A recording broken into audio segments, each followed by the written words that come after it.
We're going to start by turning the water off to the toilet. We'll then flush the toilet. Make sure to clean any residual water that may have splashed. Don't worry, that's clean water. We'll then place a bucket underneath the shutoff valve and rotate the supply line counterclockwise to disconnect it. Holding the supply line over the bucket, we'll go ahead and disconnect the connection to the fill valve. This is also a counterclockwise turn. It's usually hand tight, but you can use a medium pair of pliers if needed.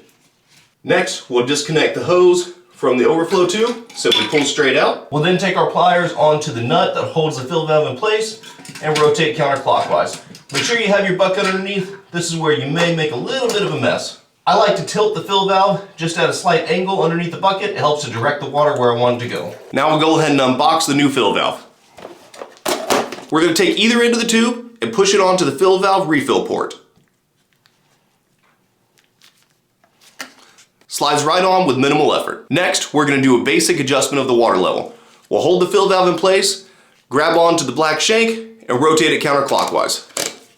I'm going to go to about this point here. Yours may vary. You may have to tweak it a little bit. I'll show you how to do so as the video progresses. We're then going to take our bag and remove the white nut. Now we're going to put our fill valve into the tank, pushing the shank right through the hole. Make sure you keep the fill valve relatively lined up so that it's not going to have any kind of conflict with the tank lever or with the overflow tube. We'll then take the nut, the flat portion goes against the tank, and begin to rotate it clockwise. Grab the tabs with your fingers and tighten it down hand tight. Then we'll take our pliers and give it about a quarter turn just to make it nice and snug. Next up is our supply line. I like to go ahead and take the tags off. I think it looks a little bit cleaner. Now this particular supply line has a feature in it that clicks much like a gas lid on your vehicle once you've got it tight enough.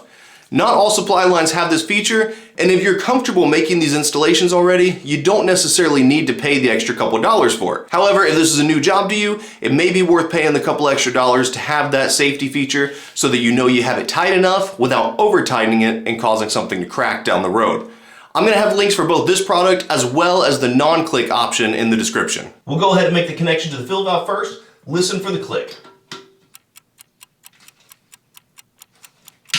Now we'll go ahead and thread the supply line onto the shutoff valve, rotating clockwise. We'll start by getting it hand tight, and then we'll take our pliers, make sure you hold back on the valve, and tighten it up until it feels good and snug.